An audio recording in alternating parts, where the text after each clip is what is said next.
Hello, everybody. Welcome back to DND404. I am your DM, Tony, and joined with me today are the other 3 bags of chips that I leave at the bottom of my party pack because it's gross. Fellas, why don't you go ahead and introduce yourselves, starting with the, is that one of the chips from the Ito's family? Jared. What's going on, guys? Armos checking in. The chips that I'd leave at the bottom of the bag, in most of them, there's always that like popcorn or like, you know what I mean? White cheddar, smart food, whatever. Leaving that out. Nope. Take that. Throw it away.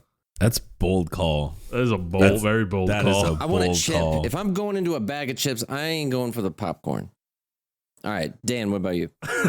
Well, I hope you're ready for another hot take because I am Dan. I play Minnis PebbleWalker, tiny little swarm keeper ranger, and I am the salt and vinegars.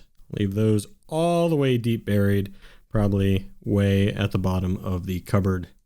Can't stand salt and vinegar chips. Ugh. That's not a hot take. That's just a sane take. That's just a correct take, I see. I don't know how I'm friends with either of you, to be honest. It's just so wild. I don't even know what variety pack has salt and vinegar chips. I don't either, but they're not in mine.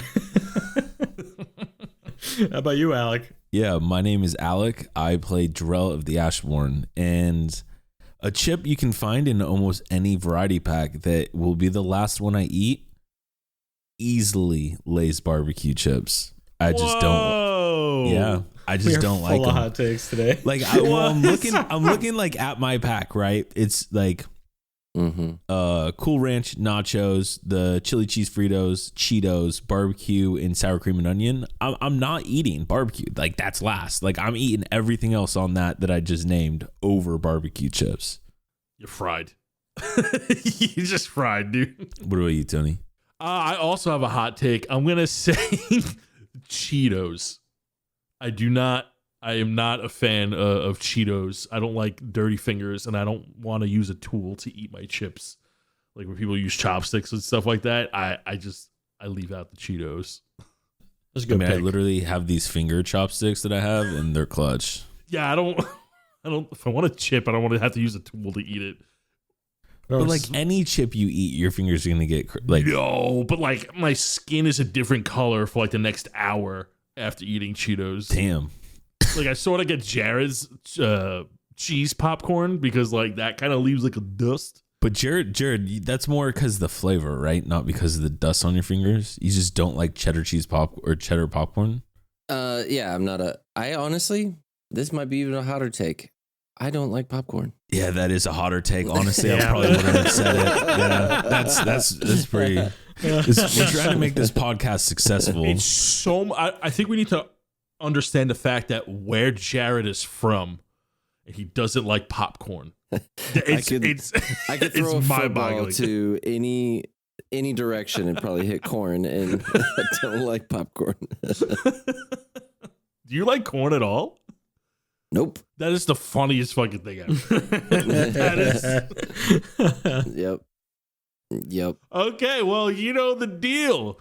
Before we roll for the recap, we're going to go ahead and do the rundown. And today's rundown is brought to you by Jared. Give it to him, J-Man. All right, boys and gals.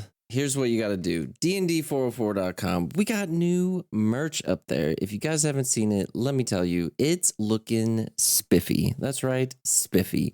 You should go check it out. We got the 404 forklift t-shirt with Reginald driving a forklift, hauling a D4. We got the Armos streetwear t-shirt, and we got the Reginald streetwear t-shirt as well.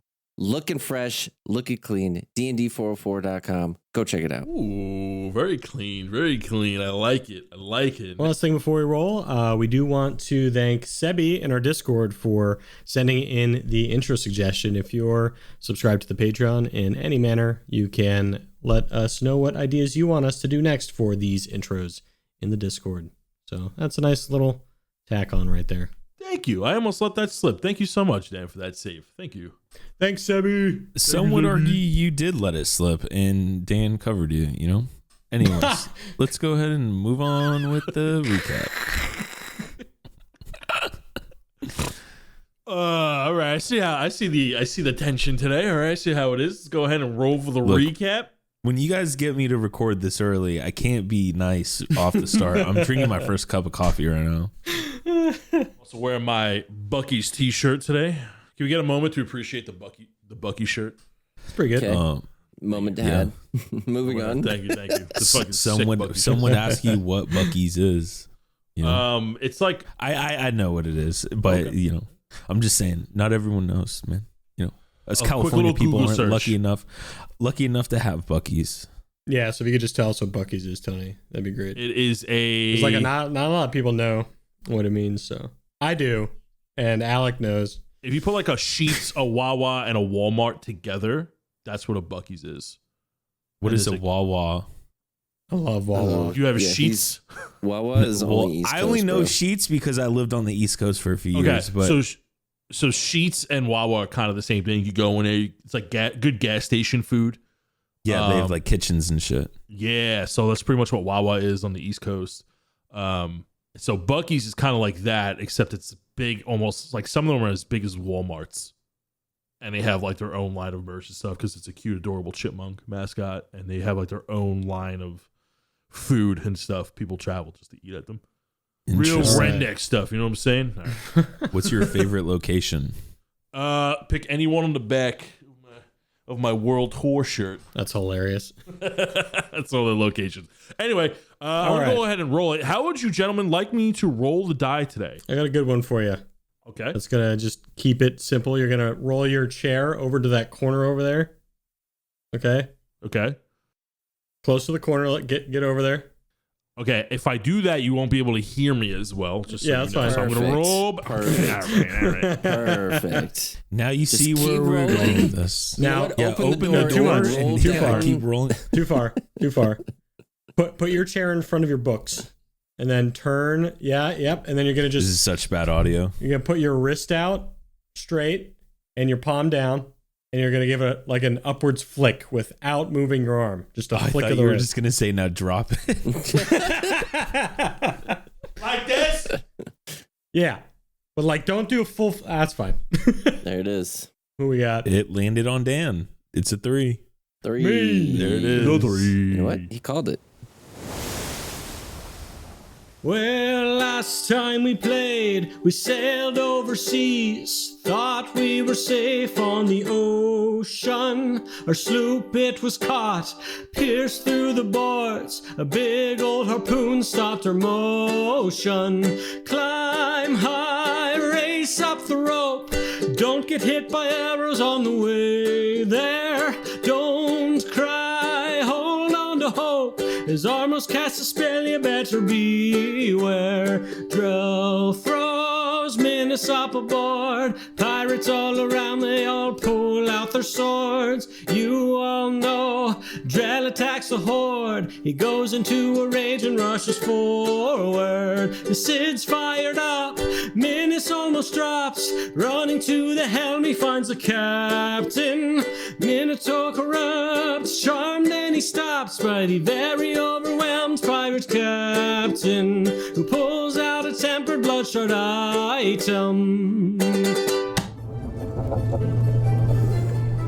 Good morning, good afternoon, and good evening, and welcome to the world of Humbrea, featuring 3 first-time adventurers and 1 very patient DM. This is D&D 404.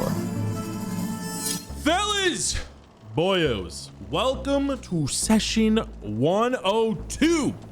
We pick up today's session intense combat. The 3 of you have boarded a fortified pirate ship, face to face with a mysterious pirate crew. After cutting through several crewmates, the 3 of you stare down this melodic captain.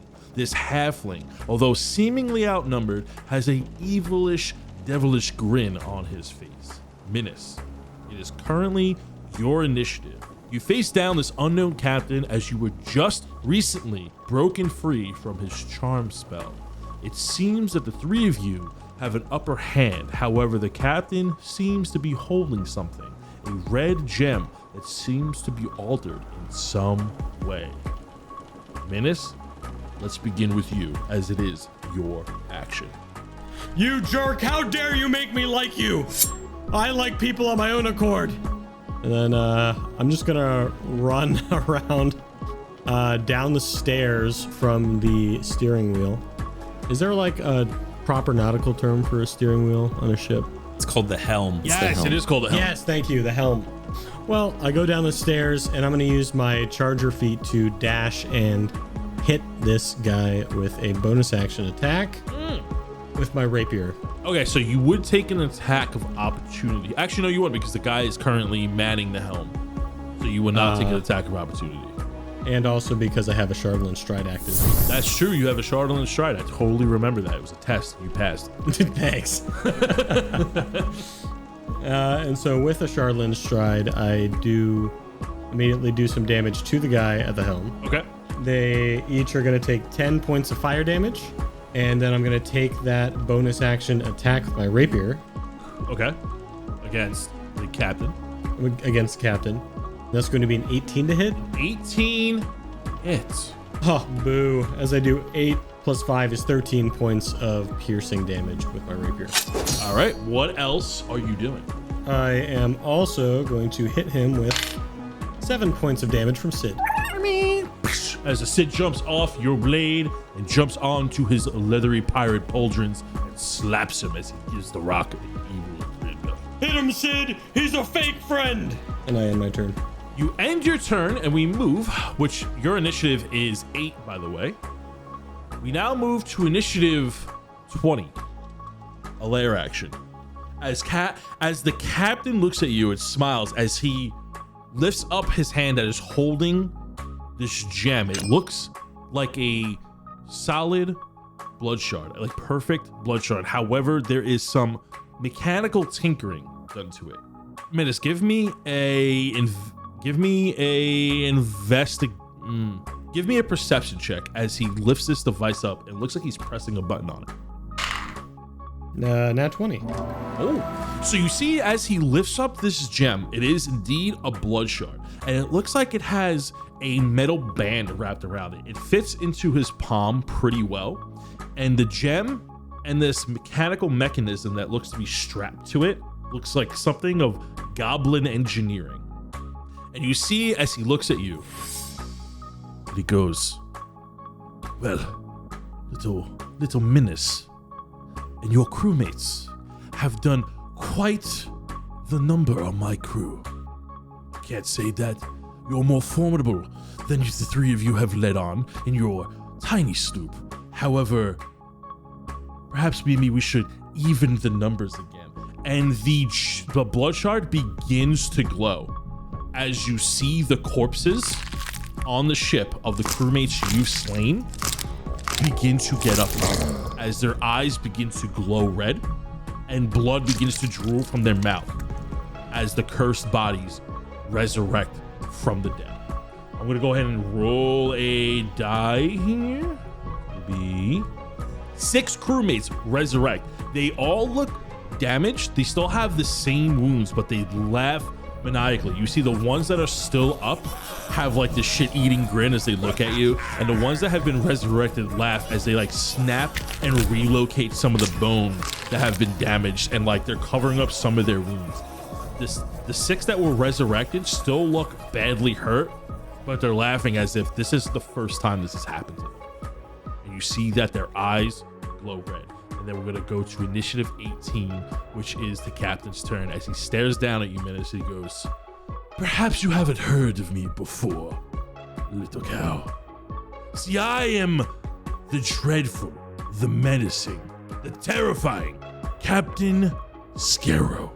Not only do we haunt these seas, but we rule. We are feared and loathed throughout the Evertone Sea, and you will find out exactly why when we bring you down to the bottom of the brig. And let me just give you a taste of what is below." And you see that he raises his blood shard gem again, and he hits one of the few buttons that he has strapped to it. And you see in the center of the ship where this wooden gate would be, where you could see into the lower decks, begins to open, and you hear chains rising up as if a platform is being lowered.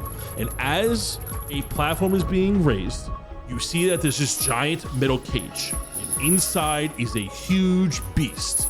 Large, green, very, very small eyes. And you see that wrapped around its large, frog-like chest is this blinking contraption that looks like it's made of goblin engineering of some kind.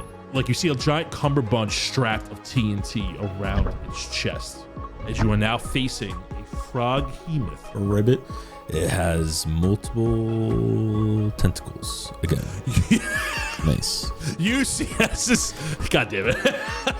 You see as this large caged creature raised to the top of the deck as the large gate swings open is this frog-like creature with 4 tentacles as arms, with 3 tiny eyes on top of its head, with a long snake-like tongue with large webbed feet. It is a huge monstrosity with a bunch of TNT attached to a cummerbund strapped around its large frog-like belly as it joins the combat and looks around. You see that it takes a look at Captain Scarrow. It understands the situation and then looks at you. And that's going to be Captain Scarrow's initiative summoning this beast here. And we're going to go ahead and move to initiative 16, Armos. Okay, so he just raised a bunch of people.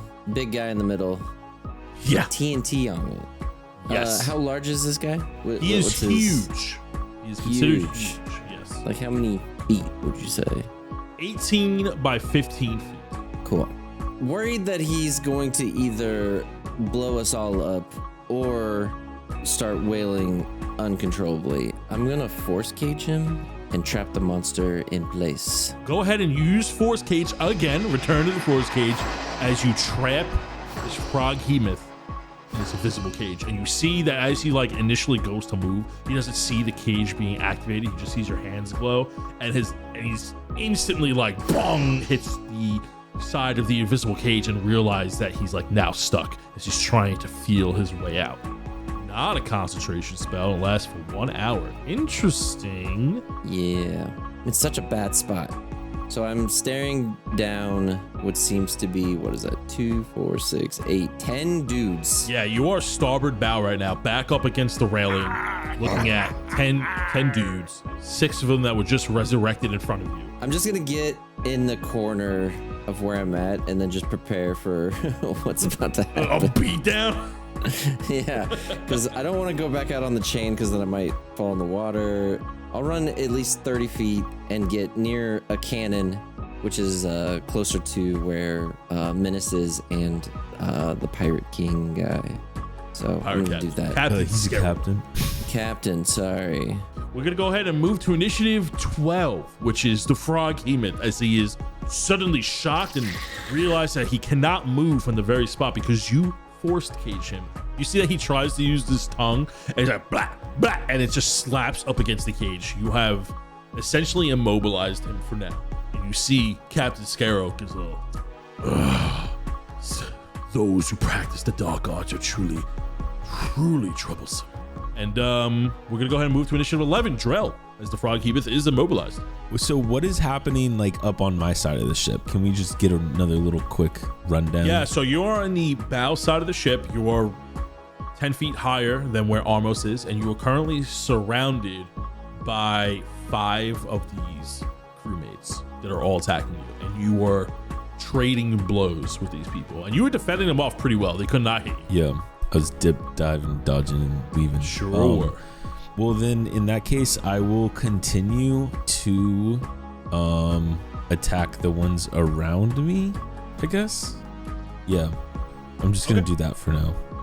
I think the one on the far right was the one I was trying to do the most damage to. Yeah, you knocked him prone. Okay. So does that mean I would get advantage on beating his ass? Oh, sick. Okay. All right. Well, then I'm going to go ahead and hit the one that I knocked prone. Awesome. Oh, I almost rolled in that 20. That's going to be a 13 to hit. For my first 13 attack. will miss. There we go. Okay, 23 to hit on my second attack. Hits. So that is going to be 24 damage. 24 damage. You see as you go down to attack the knocked prone crew member, you see as you come down the axe, he's like laughing. He's like, haha, wait.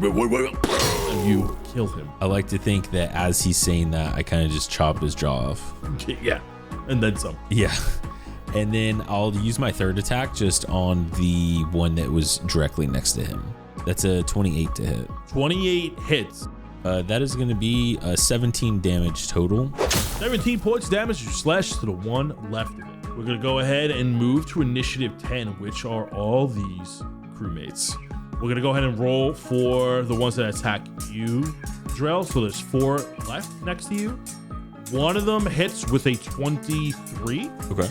Dealing 5 points of slashing damage. Okay. So now we're going to move to the second group, which is in front of Armos. So Armos, yes, the 6 that have just been risen are going to converge on you and go to attack. You do have some coverage by the cannon, so only 2 of them are able to make melee attacks against you. The others are going to move in and make ranged attacks.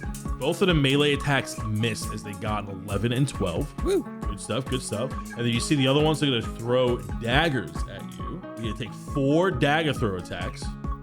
You're going to take a total of 19 points of piercing damage as all these daggers are being flung at you as you are dodging the melee attacks in front of you. Nice, that's heft. Yes, it is. So then we got the 2 other crewmates. So the one pilot in the helm is still piloting the helm. He does not take an action. The 2 on the port side of the starboard side of the ship are going to run up towards Minnis, and they're also going to throw daggers against them. A 21 to hit and a 23 to hit. You can catch one of those with a reaction if you like with missile snaring. Yeah, I guess I will. Reduced by 5 points of damage. So you can take a total of 7 points of damage as the one you catch just nicks your finger just a little bit. And then we're going to move to initiative 8. Minnis staring down Captain Scarab. So all these crewmates just went. Oh boy, this is bad. Armos, you okay over there? It's about to get a lot worse. Yeah, for you. And I'm just going to keep attacking him, I suppose. Sure. I'll hit twice with my rapier attacks. That's going to be a 19 to hit That hits. and a 21 to hit. That also hits. So that's going to be 25 points of damage from my main attack action. And then I will use a bonus action offhand with my other rapier. And that is going to be a... Oh, man. Well, low. That's going to be only a 17 to hit. That'll hit. The number you're looking for is 16. And so he's going to take another 12 points of piercing damage with my offhand attack, as Sid is going to move me 5 feet over to give me some cover, and that will do 6 points of fire damage to the captain. Oh, doing all this damage as you're dancing with the flaming Sids, moving around left and right, bobbing and weaving, and getting all these nasty hits on him. I love it. And then depending on what happens next turn, we'll see if Minnis stays here or not. I'm hoping Armos is okay over there. We're going to go to initiative 20, which is the lair action. He's going to do nothing. As you look at the landing pad, and it looks like some of the crewmates around them are like, you hear some chatter down below, and they're like wondering why the frog hemoth has not left the elevator pad just yet after the cage has been opened, and you hear some concerned chatter down below. We're going to go ahead and move to initiative 18, which is Captain Scarrow, and he's going to go ahead and use Cacophony. Go ahead and make Minnis, give me a Constitution saving throw with DC 16. Oh, these I'm okay at. Not good. Oh, 15. 15. You're going to take 6d8 points of thunder damage, and you are knocked 10 feet away. And you are now knocked prone, if you can be. So you can take 27 points of thunder damage. Gotcha. As he lifts his hands up and using the blood shard gem mechanism as a loot pick, he goes, and he makes like a sick little trill on the loots as he smiles at you, and you get pushed back 10 feet. So now he's going to go ahead and point at you and use a bonus action. He goes, perhaps you should change those little cow slippers of yours. Maybe get some horseshoes. As you now need to make a charisma saving throw of a DC 17 as he taunts you. Oh. Lovely. Yeah, 4. Until the end of Captain Scarrow's next turn, you have disadvantage on all ability checks, attack rolls, and saving throws. Oh, just in general. Yeah, until the end of his next turn. He's going to go ahead and use his movement and run down 30 feet. And he's going to go ahead and try to get away from him. And he does a cool little halfling backflip. He goes, ha-ha! And he jumps over his two crewmates and gets a vantage point as he is now on the port side of the ship with the caged frog Hemoth in the center, using that as blockage from Armos as Armos is swarmed, and down the steps from you, Minnis, as he hides behind two of his crewmates that are now guarding the stairs, semi-blocking your path. We're going to go ahead and move to initiative 16. Armos, swarmed by the resurrected crewmates. What are you doing? We're going to get the heck out of here. I'm going to get up to where Minnis is using a bonus action. I'm going to Misty Step. Ooh, okay. We got him now. He's caught in. He's up against the brink. He's up against the banister now. Poke him, stab him, make him walk the plank. All right. So I'm going to Misty Step 30 feet towards Minnis, which I'll be on the backside of the ship at this point, away from all the baddies. Oh, where'd he go? Oh, devil magic. Devil magic. All right. Okay, so the boat is currently moving, right? I mean, you're wading in the water, so like theoretically you are being moved, but it's nothing of concerning distance. You are not in motion, if that makes sense. I'm going to use a special little ability. I'm going to use Wall of Force. Wall of Force? Oh my god, I gotta look at the rule on this one. What does it do? It's an invisible wall of force that springs into existence at the point at which you choose within range. The wall appears in any orientation you choose, either horizontal or vertical barrier. It is free floating on resisting on a solid surface. You can form it in a hemisphere dome, or the sphere can be a radius up to 10 feet, in which it can be shaped on a flat surface and up to 10 feet by 10 feet. The wall is 1/4 thick and lasts for the duration, which is 10 minutes. Nothing can physically pass through the wall. It is immune to all damage and cannot be dispelled. Wow. So, okay. Where are you placing this wall, my good sir? So now that I've made it up to Minnis, seeing that all the bad guys are basically in the middle part of the boat, I cast Wall of Force, and which will trap most, if not all, the enemies in the middle part of the boat in a almost indestructible wall. You go ahead and make this wall of force in the shape of a sphere in the middle of the boat that captures not only Captain Scarrow, the frog Hemoth, it also captures 1, 2, 3, 4, 5, 6, 7, 8, 9 of the crewmates, and essentially dividing Drell, the other side of the wall of force, as he faces down 4 of the crewmates. And you see Captain Scarrow looks around as this magical sphere binds him to the center of the ship. Perfect. As that's being held, as soon as that's done, and with his last little part of his action, he snaps his fingers and drops Force Cage. Oh.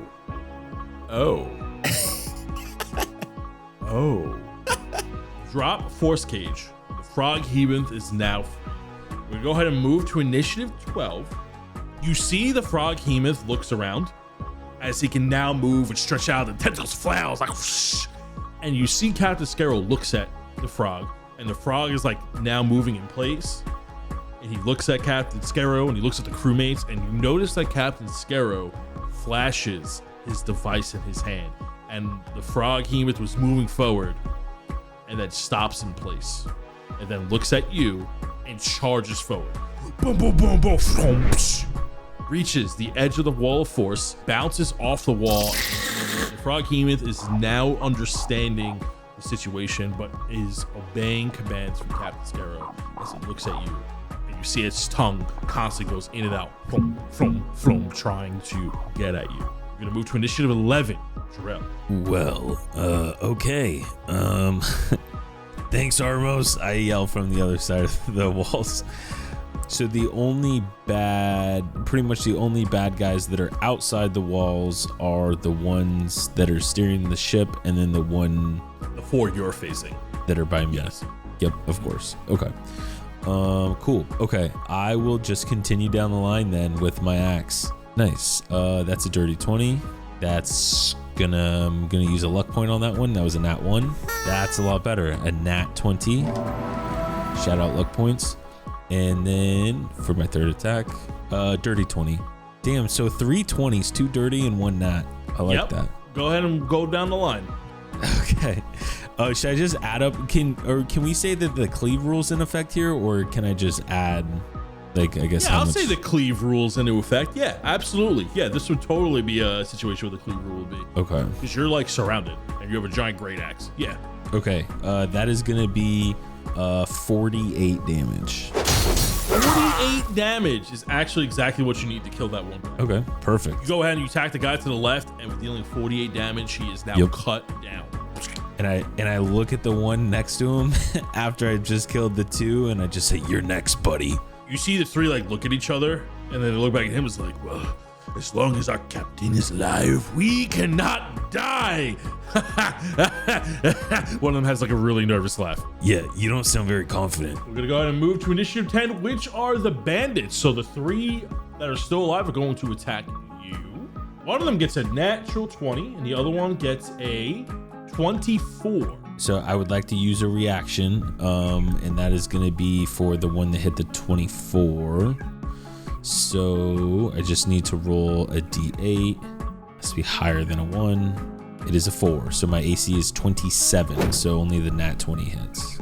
You're gonna take 13 points of slashing damage from the nat 20. So 7 points of damage. Got it. As you see the other crewmates that are stuck inside look around, and you see like some of them move, and they get up to the top layer where you are, Drell, and they're like banging their swords against the wall of force as they're trying to see and scope on how wide it is. You notice that they're staying away from the frog hemoth. The frog hemoth right now looks like it's still an ally to them. However, you get the sense that the 3 of you get a sense that this is still a wild beast, but for some reason listening to the captain.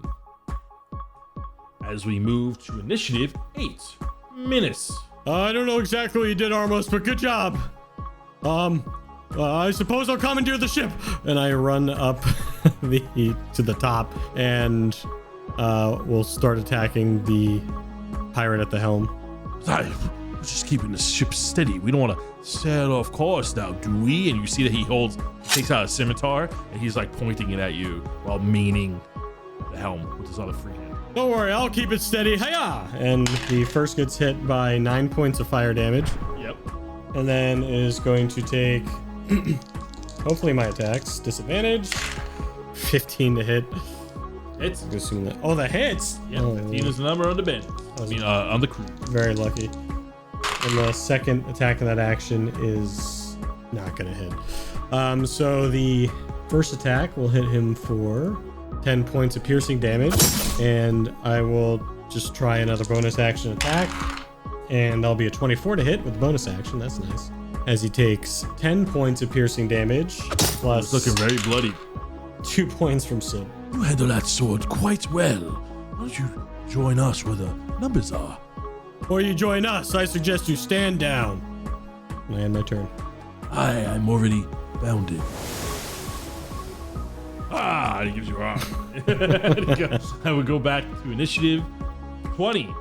As you see the platform begins to lower itself, but then thuds on the sphere that Armos has put up. And it looks like the elevator that lifted up the frog hemoth is now disoriented as the ship shifts a little in place. You hear some crewmates down below. Oh, the lift is stuck. The lift is stuck. I see. And then we're gonna go ahead and move to initiative 18, which is Captain Scarrow. You see that he walks along the center of the ship. He goes, well, it seems that every step we take, we come across a new problem. Perhaps I have severely underestimated the power of this sloop. Okay.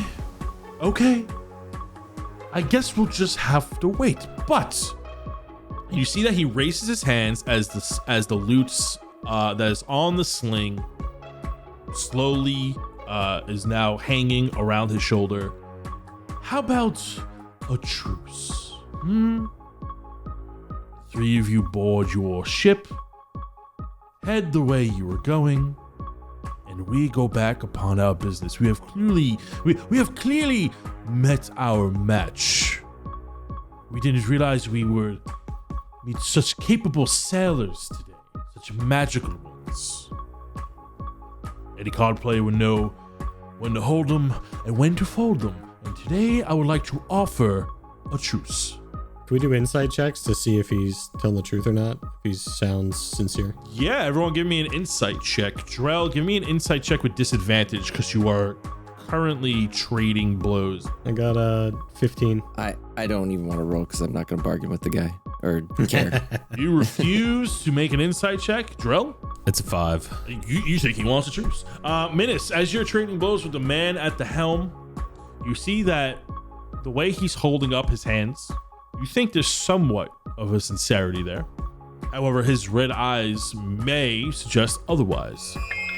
You know that he did resurrect some of his crewmates, and there is a lot of dynamite strapped to the froggy myth. I don't trust him, Armos. He's gonna just try and charm us again with his good looks. I mean, his good spells. What? Sorry, some of the residual magic is still there. I'm concentrating, keeping this. Both my hands are kind of up, and I can't. I'm like can't focus on Minnis because I know I'll get distracted. So completely ignored. Okay. Well, time for plan B then. And you see that he raises his hands and he casts a spell and he goes invisible. Wait, I didn't get to vote. As I'm like surrounded, like, guys, what? Move to initiative 16, Armos. Okay. With the just completely ignoring everybody because he already knew what his next step was going to be. As soon as it's Armos's turn, he is going to use synaptic static in the middle of the wall of force, which should hit every single person within there. So he goes huge. It's going to fill up the entire area. Okay. It definitely does. What roll do I need to make to pass or fail? You have to do an intelligence saving throw of 18. All the crewmates inside the wall of force fail with a 9. And Captain Scarrow fails with a 4. Frog Hemoth. What happens if the creature has under 4 intelligence? Does anything happen? If it's lower than a 2, nothing happens. Frog Hemoth is involved. The Frog Hemoth's tongue still blep, blep, blep, blep against the wall of force as all these people are just getting like mentally fried. It's going to be 31 damage to everyone but the frog, is what you're saying? That's what I'm saying. Captain Scarrow is going to get hurled through hell. Oh no. Does he take? Oh my goodness. Oh. Okay. So the 6. Hold on. Let's take it bit by bit. The 6 raised crew members that were brought back to life die. Woo! So 6 of them die right off the bat. Actually, one of the healthy ones also died because he did not have that much health.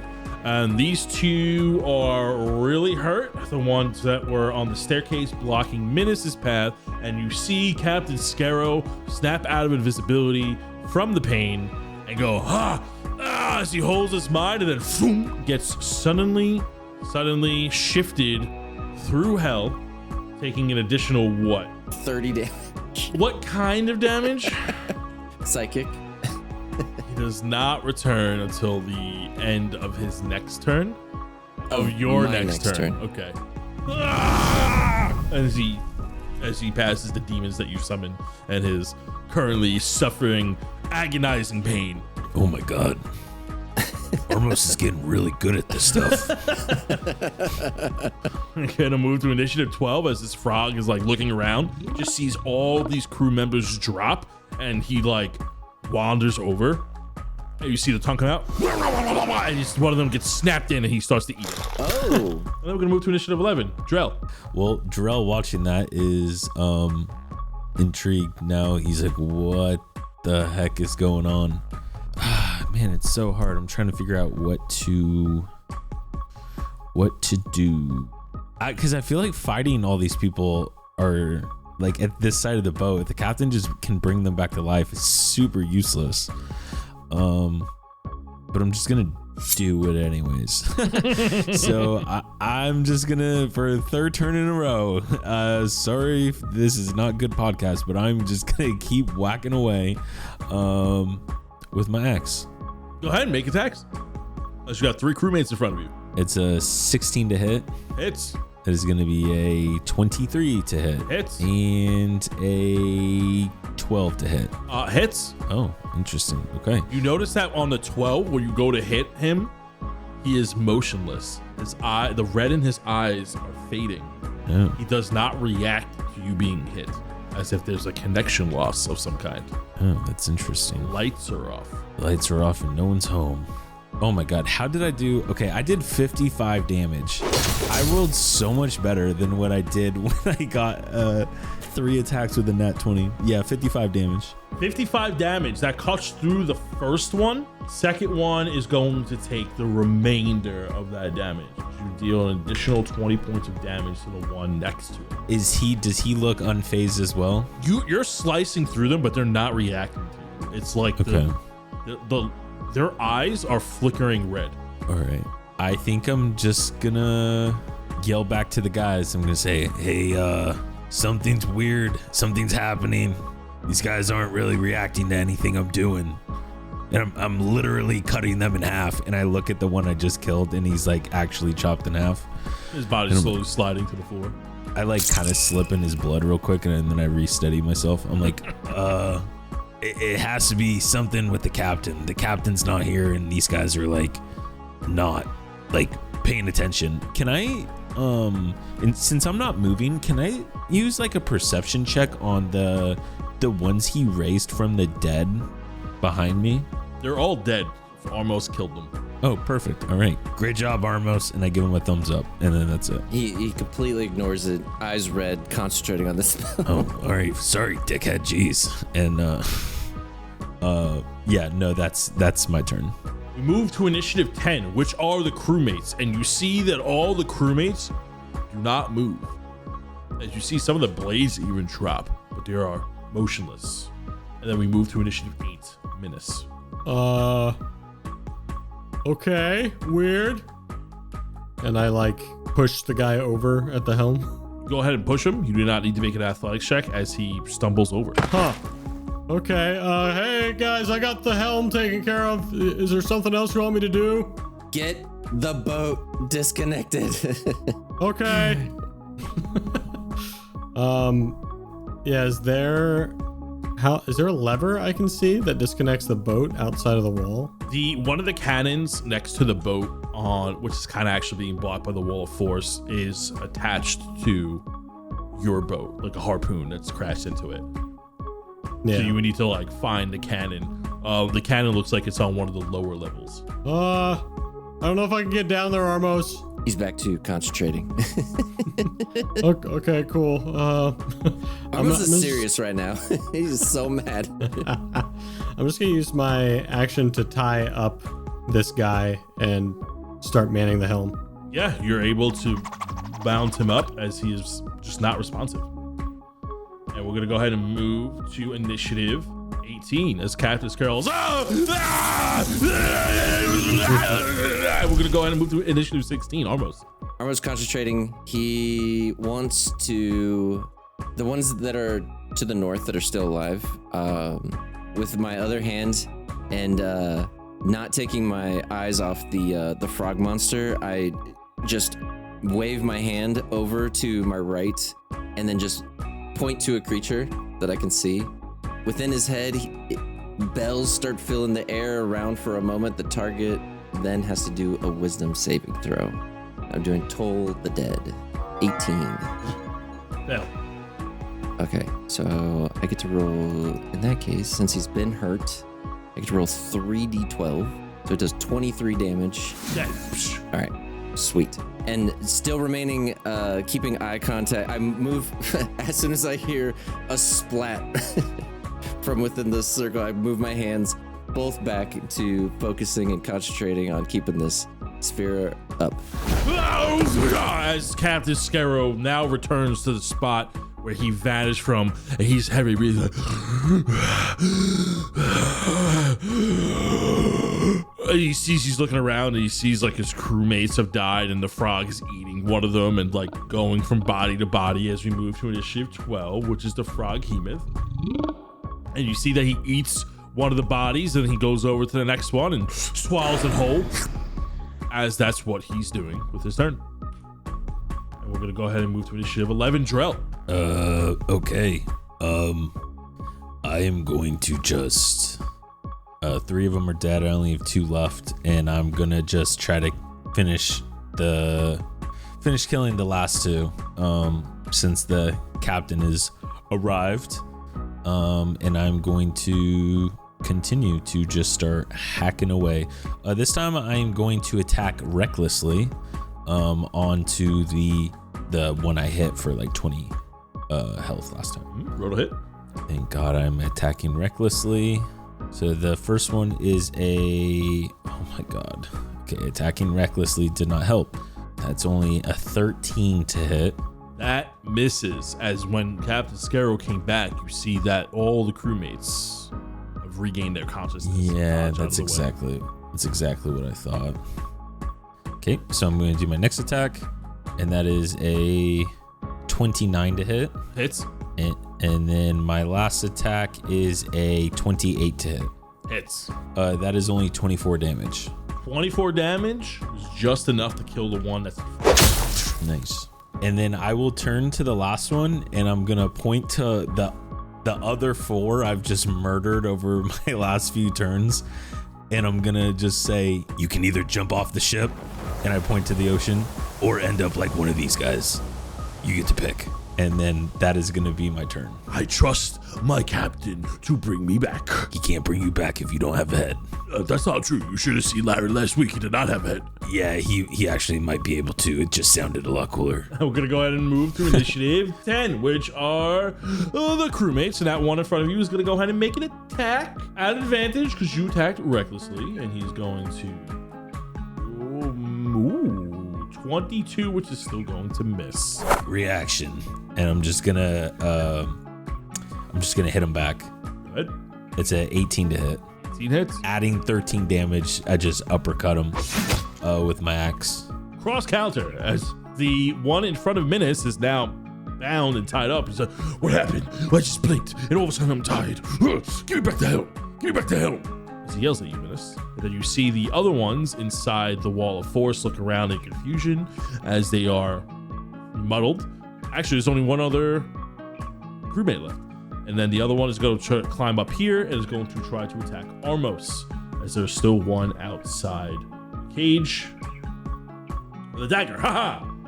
With a 11 to miss. Damn, this dagger flies over. And we move to initiative 8, Minnis. Yeah, we've commandeered the ship. Your captain's not doing so well. Obviously, we have it all under control, and I peek over the helm and look at Armos focusing in a rage. I'm gonna just keep steering the ship, okay? Everybody do your thing. Because Minnis doesn't know what to do with the force wall in front of him. Yeah, you're keeping the ship steady. So it doesn't like turn out of the way. The ship is not moving, but you're keeping it from turning constantly, which is actually doing a lot. And then we're gonna go ahead and move to initiative 18, which is Captain Scarrow, and he gets up and he looks around. He looks very frazzled. His eyes are wide, his hair is messy, and he has burning scars along his cheek side from being hurled through hell. And he looks around, he looks at Armos, and he goes, "That's it! I am not playing around anymore!" And he holds up the blood shard contraption. He goes, "One click of this button, and everything that is strapped with my device will explode. Kaboom, kaput, this whole sink, including yours, and everything strapped down below will go kaboom. Stop this, drop the force field, or suffer a fiery, watery death, killing you and everything down below." Oh, Captain, welcome back from your infernal detour. Hope you find the hellish depths accommodating. I will not be brazened or intimidated by your tiefling magic. You see, while you were gone, I pondered over your truce. A tempting gesture, perhaps to a different man, in a different life. But not here. Not today. And then I stepped closer just to really look him in the eyes. You mistaked my little ship for weakness, my silence for surrender, but understand this, my magic is power for good. So you do not accept his truce as he's holding up this device. And he goes, fine. I can't have my ship. Neither can you. This is your last chance. Wait, I didn't even get to vote again. Surrender or everything goes ablaze. What you keep? Drell yells from where Drell is. He goes, "What's down below?" Because you keep yelling. You said everything down below will die too. What's down below? Life. Like what? Valuable life. And he looks at you. He doesn't respond to that, but his eyes are bloodshot, nearly coming out of his head. He looks very frazzled, tormented, psychotic look. You guys, what if he's holy? Oh, I can't talk to them without everyone hearing, but because if they're pirates, I feel like he just kidnaps a bunch of people, and then so there's hell of people down below. At least that's my guess. Yeah, I guess Drell yells to Minnis and Armos. And says, "All right, maybe we should, think twice on this, and maybe we circle back, But realistically, I think Drell and all the time we've spent together, I think Armos and Minnis can kind of just interpret I still want to kill this guy, but maybe we need to reconsider how we go about it. Because if there's innocent people down below, Drell definitely doesn't want this ship to blow up." Minnis? Yeah, I don't know. I feel like we need to get our ship free. How do Well, he was willing to give us our ship free, right? Because he said we could go, we could leave. I mean, this guy's strapping bombs to monsters. He's controlling people. He's bringing things back to the dead, and we're gonna Well, no, I mean, I still agree he needs to die, but if there's a bunch of innocent, Minnis felt somebody say, I mean, obviously Drell doesn't know this, this is us talking as a party, but yeah. If Minnis heard somebody say, help me or something like that, maybe it was somebody that can telepathically communicate down below. And it's, so maybe, because these guys are pirates that work for the Red Dawn, right? So maybe they're just tasked with kidnapping a bunch of people for to put into their souls into blood shards to make blood shards more powerful or something. I don't know. But so maybe I don't know. Alec thinks that there's a shit ton of innocent civilians that have been captured on the ocean down below. And I think, yeah. Minnis, your vote? Well, yeah, Minnis obviously thinks that we need to save. He doesn't want the ship getting blown up. Armos is at the dome, just making eye contact with this guy. Needs to be talked off a cliff. So if Minnis is gonna say something, we gotta do it. Guys, we need the ship, and there's definitely people down below that need our help. So we, at the very least, need everything intact. Listen to your friend. The little one knows what's happening. He is aware, unlike you. And every time he enunciates and exaggerates a syllable of his words, he's gesturing this device and thrusting it at you in the air. Armos, tell him to put that dang frog thing away. If he really cares about having a truce, he'd do that at least. Tick tock, and he's gripping it more and more. Armos? Oh, I hate this. I hate this so much. All right, put the monster away, and then we can talk. Persuasion check. Oh well, shit. Okay. 19. 18. He goes, fine. A deal's a deal. And he looks over at the one that's still, he looks over at his crewmate that's still alive, that's in front of him. And he goes, lift the lift, get the cage. And you see the crewmate looks at him, looks at the frog demon. And then Captain Scarrow using his action, he looks over at the frog demon and gets the attention as the crewmate lifts the lift back up where the cage was originally on, tells him to get inside, and the froghemoth looks reluctant, looks down, and then walks back into the large cage, in which he walks over and seals it. Can't put the cage all the way down until the force field is dropped. He walks away from the cage. The froghemoth is now back in the cage, locked, still on the top deck. A deal's a deal. Well, he ends his turn now, and it goes to you. So now it's my turn. Can I do a insight check to see if he's telling the truth, that it's actually like locked and whatever? You want to give up your movement or bonus action? Sure. I can give up my movement.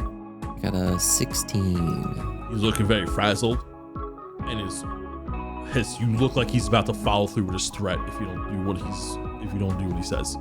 Armos is trying to be a step ahead of what happens. He's thinking about bringing down the barrier, and if he does, what's gonna happen? Okay, so what are you doing? How do we get our boat unhooked? How do we get out of here? Drop the force field, and I will let you go. Whoa. Force field will go away as soon as we're on our boat. So the quicker you tell me how to do that, we can easily part ways. Get on your boats, and I will unhook you. Or don't and die. Those are your options. A captain goes down with his ship. He tilts his head as he enunciates that. He has not blinked once since he started talking to you. Oh, it means business, huh? I'm gonna move up closer to Minnis and then drop the wall and wait for any kind of retaliation. So I'll hold my action. Okay, you hold your action and you drop the wall. Boom. And he sees that the indents on the wood have released as he senses the magic has disappeared. And he goes, good. Very good. Now we can talk like sensible people. As he stares at you, yells from the mid-deck of the ship. We're going to stay in combat, but nothing is hostile right now.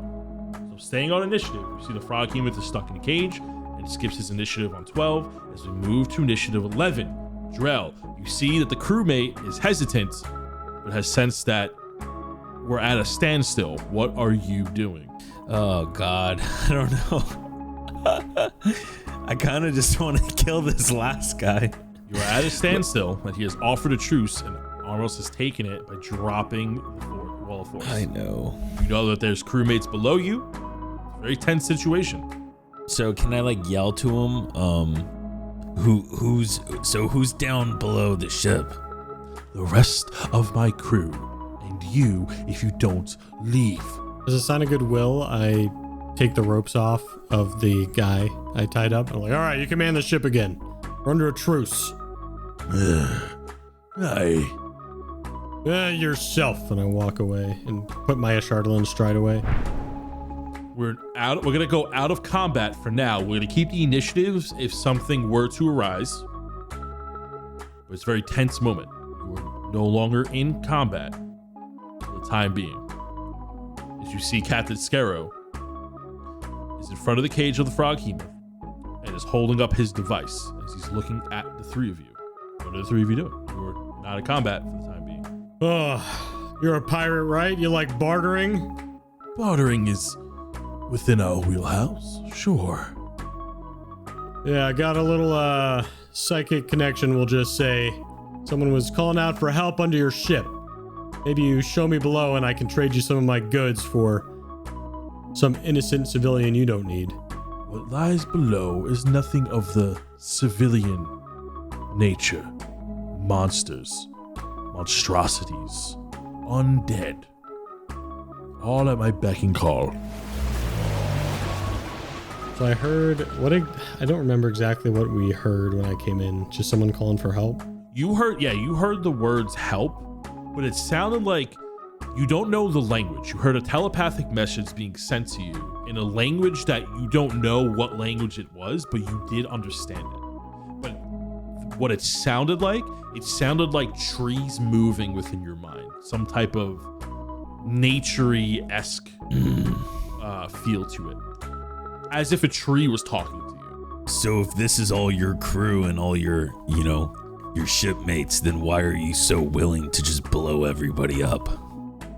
The captain goes down with his ship, and I am not going to have the three of you, as he brandishes the gem again, take belongs to me, what belongs to the sea. I mean, who said we wanted to take anything? I don't remember. I foolishly wanted what you had. I see that I've met my match, but if I cannot win, then everyone loses. You see that he yells towards Drell and then looks at the two of you as his back is now to the cage. Well, what are you waiting for? All right. I'm coming down. You cool? Oh, I am cool as a sea breeze. And you see he's thumbing the button. Oh, all right. Well, before I go, I think it's fair that from one adventure to another adventure, I share some information with you. As a bonus action, I go invisible and I try and take the thing out of his hand. Oh! Nice. Boom, you nature's veil. As he goes, what? As he goes to almost press the button, but you're going to go ahead and give me an athletics check as you attempt to grapple him. That's, oh my fucking god, that's only a 15. As Minnis lunges forward invisibly, you do have advantage, Minnis, because you are invisible. Advantage? Will 26 do anything? You jump onto him and you latch onto his arm as he goes down to press the button, and you see that with a little bit of strength, that is where we're going to end this week's session. Of course, I knew it. I knew it. Right at the buzzer. Oh, I see what you did there. I did not plan for the episode to end this way, but you also did that literally in the last 5 minutes of the episode that we have time for the recording. What a great conclusion. What a great cliffhanger. This is amazing. Way to go, Minnis. I hope. I thought you were going to net him. I don't know why. I thought you were going to go, net. I thought about it, but that would not have solved the button issue. It would not have, but it would have been hysterical. Hell yeah. And that's how the heroes exploded. Woo! Wow. Tense episode. We have a... What movies does this remind me of? Die Hard? We had a Die Hard situation. Oh yeah, kind of. Just a bomb. A little standoff. Threatening to blow up the whole ship. Yeah, I've got a Sid taped to my back. Pocket Sid.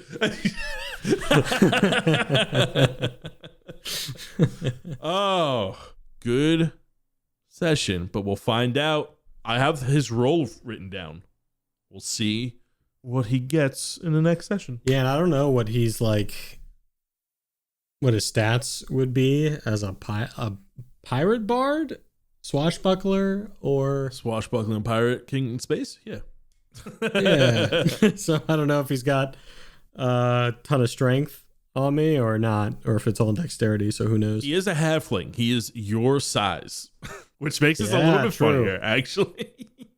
Yeah. Drell would have had an easy time doing it. Oh, for sure. Just, I like how the shortest hero is going up against the shortest villain. Oh man, This is the shortest villain we've had, huh? this is the shortest villain you've had. Yeah. How tall is he? Halfling. It'll be revealed in the after Will show. be revealed in the after Go on show. over to patreon.com/DND404 if you want to listen to us talk about the show after the show. Wow, good bait. All right. Does anybody have a recommendation before we go on to the Patreon supporters? Wow, I mean, normally we're chomping at the bit, so I was going to keep quiet, but I mean, no one's got anything. Oh man, I can't even think of what I've been watching recently. I got one. Take it away, Jared.